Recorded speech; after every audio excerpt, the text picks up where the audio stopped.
వంకాయ ములక్కడ, ఇగో నీళ్ళలో ములక్కడ, పసుపు వేసాను, కొంచెం సాల్ట్. పొంగు రానివ్వాలా? అలా పొంగు వచ్చినప్పుడు కట్టేయాలి.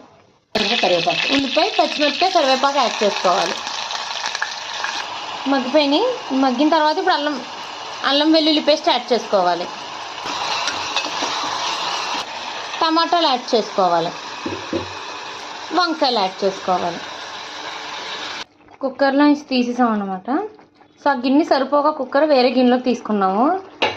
ఇలా ఉడికింది. ఈ నీళ్ళు కొంచెం ఇంకా ఇంకిపోవాలి. ఇప్పుడు ఇందులోకి ఉడకపెట్టిన ములక్కాడలు యాడ్ చేసుకోవాలి. పసుపు, కారం, సాల్ట్ బాగా కలిపేసుకోవాలి. ఇలాగా కాసేపు ఉడకనివ్వాలి. కర్రీ మొత్తం బాగా ఉడికిపోయింది. రెడీ. ఉడికిపోయినాయి చూడు.